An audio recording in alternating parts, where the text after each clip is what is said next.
Champagne soaked my dress before I even said I do. The bottle crashed to the floor. The crowd froze. My sister stood center stage, red-faced and smirking. She pointed at me like I was a villain in her story. "This is what you get for acting like you're better." Then came the cake, 3 tiers of white velvet crushed by her bare hands. Gasps, silence, shattered porcelain. And then my mother, stepping in like it was all a therapy session. "She just needs to let it out." She hugged her, while I stood there, dripping in champagne and silence. I said nothing, not then. But that night, while they laughed in the kitchen, I did what no one expected. I pulled the tuition deposit for my sister's out-of-state college, canceled the wire transfer, flagged her account as suspicious activity. I froze the lease co-signed in my name. The apartment she toured last month? Gone. Voided. By morning, she had no dorm, no apartment, no plan A.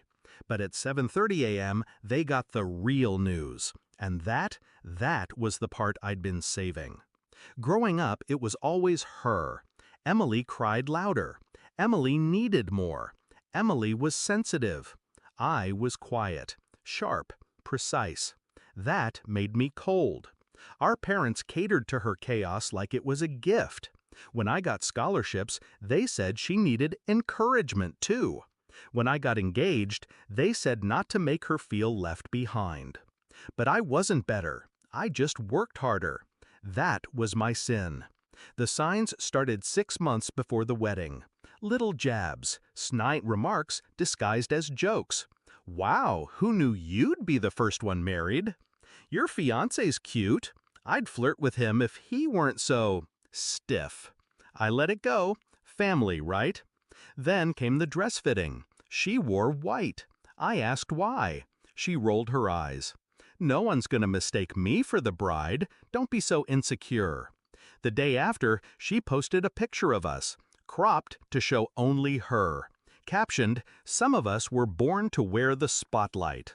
My fiancé noticed. My friends noticed. Even the planner asked if I wanted her removed from the bridal party.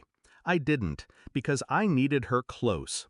She thought I was soft because I stayed quiet, but I wasn't soft. I was patient. That night, after the wreckage, she passed out in my mother's guest room, drunk, unapologetic. My mother blamed stress, said I should be the bigger person. So I did exactly that.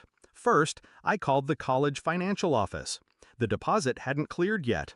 Perfect timing. I pulled it. Without it, her acceptance was null. Second, the apartment. I'd co-signed because her credit was trash. I flagged the lease as fraudulent. Had my lawyer forward a cease letter. Third, the scholarship board. She'd gotten a recommendation from me months ago. I emailed them a revised statement, regretfully withdrawing my endorsement due to behavioral concerns. And then, my final move.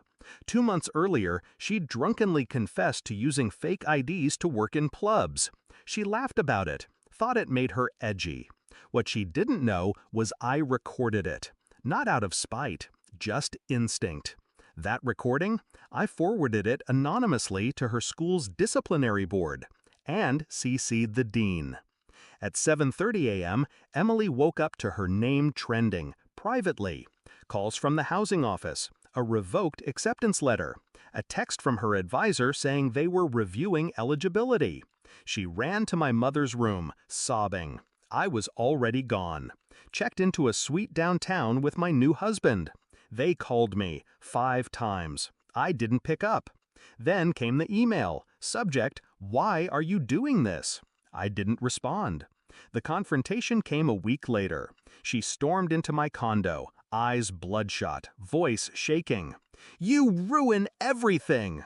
I sipped my coffee, calm, composed. "No, Emily, you did that." She blinked. No witty comeback, no screaming, just silence. That was new.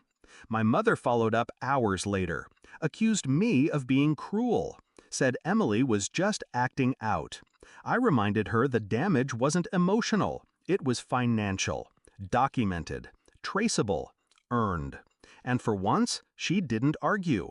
The fallout was quiet but permanent. Emily moved back home, took a gap year that stretched into 2. She tried to post about mental health and family betrayal, but no one bought it, because people remembered the cake, the screaming, the video footage someone uploaded and never took down. Meanwhile, I lived. My husband and I traveled. We built something real, quietly, steadily. No chaos, no sabotage, just peace. And I didn't miss her, not even a little. They called me heartless. I call it boundaries. Let people think you're soft. Let them misread your silence. Then move when it counts.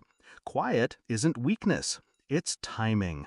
And revenge, real revenge, it's not loud, it's permanent.